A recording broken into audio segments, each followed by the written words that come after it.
अभी लंबा लंबा गप दे रहे थे कि 4 गए 24 लाएंगे, कहाँ से लाएंगे? आप जो है एमआईएम पार्टी के सिंबल पर जीत के गए, वरना आप नहीं जीत सकते। राजद से एक बार चुनाव लड़े, लेकिन आपको लगभग 5000 वोट। मार्केट में बहुत चीज़ अभी उड़ रहा है, उड़ती खबर है कि जे एमआईएम कितनी सीट पर लड़ेगी, तो लोग बोलते हैं जितना बिकेगा उतना सीट पे लड़ेगा। करनी और करनी में फ़र्क है। आप जिस प्रदेश से आते हैं उस प्रदेश में पूरे सीट पे चुनाव लड़िए ना, फिर आइए ना बाहर, आप लड़ के दिखाइए। आप 8 से 9 होके दिखाइए, आप एक सांसद से 2 सांसद होके दे रहे थे बहादुरगंज के अंदर ओवैसी साहब कि अगर अख्तुल इमान और इम्तियाज़ जलील मेरे साथ होता तो कहीं ना कहीं इस बिल को हम लोग रोकने में कामयाब। महागठबंधन से एमआईएम की तरफ रुख किए तौसीफ साहब बड़ा मन से बयान दे रहे हैं भाई कि ओवैसी साहब किशनगंज सीमांचल को आप हैदराबाद बना दें। अब्दुल बारी सिद्दीकी कौन है, अली अशरफ फातमी कौन है, कारी शोएब कौन है? दोस्तों, मैं रज़ी अहमद और आप देख रहे हैं वॉइस इंडिया 24/7। इस वक्त हमारे साथ मौजूद है राष्ट्रीय जनता दल के ज़िला प्रधान महासचिव रेहान अहमद साहब। सबसे पहले आपका बहुत बहुत शुक्रिया कीमती वक्त देने के लिए। आपका भी बहुत बहुत शुक्रिया और आपके तमाम दर्शकों को मेरा सलाम, नमस्कार, आदाब। सीमांचल की राजनीति इस वक्त जो है काफ़ी गर्म हो गई है, क्योंकि एक राष्ट्रीय नेता एमआईएम पार्टी के प्रमुख बैरिस्टर सऊद्दीन ओवैसी अभी कल ही गए हैं किशनगंज से, और उन्होंने बहादुरगंज में एक जनसभा किया। जनसभा को संबोधित करते हुए उन्होंने राजद पे बहुत ही ज़्यादा कटाक्ष किए हैं। नंबर 1, उन्होंने कहा कि आपने जो है हमारे विधायकों को ख़रीदा। नंबर 2, आरोप ये है कि राजद जो है वो मुस्लिम लीडरशिप को देखना पसंद नहीं करती है, वो मुस्लिम लीडरशिप को तोड़ना चाहती है। दूसरा आरोप ये है। तीसरा आरोप ये है कि आप जो है राष्ट्रीय जनता दल तुष्टीकरण सिर्फ करते हैं, विकास कुछ भी नहीं। पहला आरोप आपका कि विधायक को खरीदा, तो ओवैसी साहब बड़े शख्सियत है, एमआईएम पार्टी के सर्वोसर्वा हैं, नो डाउट। लेकिन जो उनकी ये राजनीति जिस दिशा में चलती है और वो समानांतर है भारतीय जनता पार्टी जिस तरह से राजनीति करना चाहती है देश में, एक हिंदू की बात करता है, एक मुसलमान की बात करता है, और जिस तरह से आरोप लगाने का काम किया कि 4 विधायक खरीदे, तो क्या वो रोड पे रहते थे विधायक? और विधायक अभी मौजूद हैं। आपको भी ये परिस्थिति पता होगी कि अगर राष्ट्रीय Janata Dal single largest party नहीं बनती, कई दफ़ा इसका जवाब दे दिया गया है। अब आके चुनावी माहौल बनाना और इस तरह का, अगर राष्ट्रीय जनता दल वो 4 विधायक नहीं आते और अगर वो सिंगल लार्जेस्ट पार्टी नहीं बनती, तो भारतीय जनता पार्टी का जो एजेंडा है पूरे देश के अंदर देखने का काम कीजिए। किस तरह से संवैधानिक पद पर बैठे हुए व्यक्ति को इस्तेमाल करना वो जानती है। तो राज्यपाल न्योता देते भारतीय जनता, उनका आरोप सीधा तरह से ये है कि आप जो है एमआईएम पार्टी के सिंबल पर जीत के गए, वरना आप नहीं जीत सकते।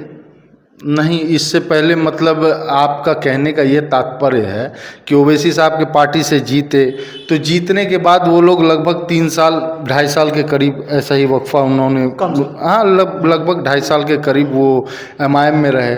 लेकिन जब सरकार बनाने की बात आई, सीमांचल की बात आई, सीमांचल के विकास की बात आई, नौकरी की बात आई, पलायन रोकने की बात आई, तो कहीं ना कहीं एक बड़ा जब आपके पास मोटो रहता है तो छोटी छोटी चीज़ें नहीं देखी जाती है। और सरकार बनाने के बाद वो चाहे हमारे इजहार एसपी साहब सचेतक बन के, चाहे और दीगर विधायक, तो जाके क्षेत्र के अंदर देखने का काम, नहीं, उनका काम हुआ कि नहीं हुआ। आरोप सीधा तर्क ये है कि आप जो है यहाँ के अवाम को धोखा दिए हैं, नंबर 1। नंबर 2, आप इस पार्टी से जीते हैं। आप राजद से एक बार चुनाव लड़े, लेकिन आपको लगभग 5000 वोट आया। देखिए अंजार नहीं पे तंज कसे। देखिए ओवैसी साहब को दिल में दर्द है, और ओवैसी साहब बहुत लंबा भी गप भी देके गए। जायज़ है कि नहीं दिल में दर्द होना? दर्द होगा, उनके दिल में दर्द है, उनका दिल का दर्द जायज़ है। लेकिन जब बड़ा मोटो, जब बिहार और अल्पसंख्यक के हित की बात और पूरे प्रदेश की हित की बात, तो वहाँ ये सब छोटा मोटा चीज़ को नहीं, उनका कहना था कि अख्तुल ईमान हर चीज़ में समर्थन दे रहे थे राजद को, चाहे अध्यक्ष की चुनाव हो या फिर और भी। ये पुराना मुद्दा हो गया, अब इस पे बात करके जाया है। अभी तो अब वो चुनावी माहौल में आए हुए हैं, अभी तो चुनाव प्रचार उनके खिलाफ करेंगे, इसलिए पूछ रहे हैं। अभी चुनाव प्रचार उनके खिलाफ करेंगे ना। अभी लंबा गप दे रहे थे कि 4 गए 24 लाएंगे, कहाँ से लाइएगा 24? किस जिला से लाइएगा 24? कहाँ से? आज ही संगठन है? नहीं, कहाँ संगठन? हम आपको बता रहे हैं ना कि आज ही जो है ढाका में एक जनसभा हुआ, और उन्होंने टिकट का अनाउंसमेंट कर दिया राणा रणजीत सिंह का, बिहार सीमांचल से बाहर भी अनाउंसमेंट कर रहे हो। देखिए मार्केट में बहुत चीज़ अभी उड़ रहा है, उड़ती उड़ती खबर है कि जे एमआईएम कितनी सीट पर लड़ेगी, तो लोग बोलते हैं जितना बिकेगा उतना सीट पे लड़ेगा एमआईएम। तो बहुत सारी बात है। अब राणा रंजीत हैं, उनको एक वो बना दिया है कि एक उनको टैग लगा हुआ है, वो हिंदू है, तो उन्हीं को लेके झुंझुना की तरह घूमने का काम करती है कि मैं हिंदू के भी साथ हूँ, दलित के भी साथ हूँ।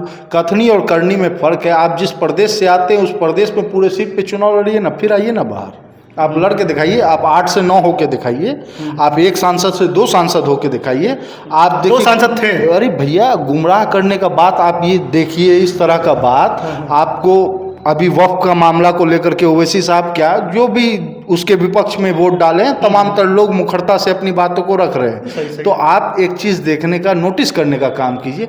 अभी बयान दे रहे थे बहादुरगंज के अंदर ओवैसी साहब कि अगर अख्तुल इमान और इम्तियाज़ जलील मेरे साथ होता तो कहीं ना कहीं इस बिल को हम लोग रोकने में कामयाब हो जाते, और इस तरह का कुछ चीज़ ऐसा कि अगर कि हम लोग मजबूती से ये रखते हैं। बहादुरगंज में तो इस तरह बयान नहीं सुना गया। बहादुरगंज के अंदर ही बोला गया। ओवैसी साहब पहले भी बोले कि अगर हमारे साथ इम्तियाज़ जलील और अख्तुल इमान जैसा लोग होता तो हम लोग इसको रोकने में कहीं ना कहीं कामयाब, या इस तरह का बात कि लोगों को जिस तरह से वो गुमराह करते हैं अपनी बातों से, तो सेंटिमेंटल वो करने का कोशिश करते हैं। लोगों को अब एक चीज़ समझने की ज़रूरत है। आपको वोट पड़ा 232-34 के आसपास विपक्ष में, मुसलमान सांसद 26-24 ऐसे ही गिने चुने 24-26 के आसपास जो भी हो भर के।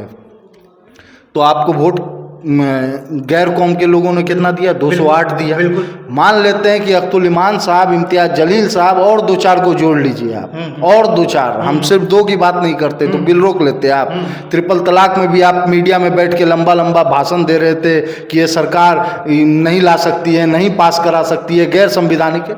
इसकी लड़ाई अब देखिए, जो जिस प्रदेश में अभी है, अभी चुनाव आने वाला है, चुनाव का वक्त है और चुनावी साल आ गया है, तो अभी लोग आएंगे बाहर से, बड़ा बड़ा सपना दिखाएंगे।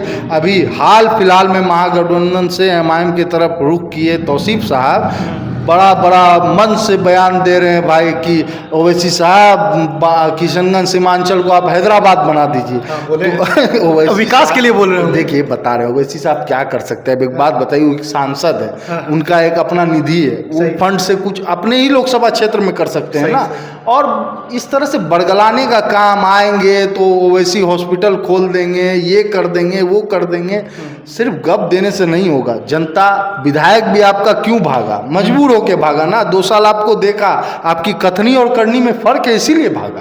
तो एक और सवाल था, सवाल ये है कि राजद जो है मुस्लिम लीडरशिप को पनपने नहीं देती। ये बड़ा इल्ज़ाम लगाया गया कि राजद जो है मुसलमान वोट तो चाहती है लेकिन मुसलमान नेता पसंद नहीं। क्यों? आपको किस तरह से, कौन? ओवैसी साहब का ये इल्ज़ाम है ना, ओवैसी साहब का इल्ज़ाम है। तो आप बताइए ना, अब्दुल बारी सिद्दीकी कौन है? अली अशरफ फातमी कौन है? पूर्व केंद्रीय मंत्री सीमांचल गांधी मरहूम तस्लीम साहब का के छोटे बेटे शहनवाज साहब, वो कौन है? उसके बाद कारी शोएब साहब कौन है? अच्छा ठीक है, वो कारी शोएब साहब कौन है? इसराइल मंसूरी जी कौन है? तो आप अनगिनत जितने भी नेता है, आप शाहीन साहब कौन है? अख्तुल इस्लाम शाहीन साहब कौन है?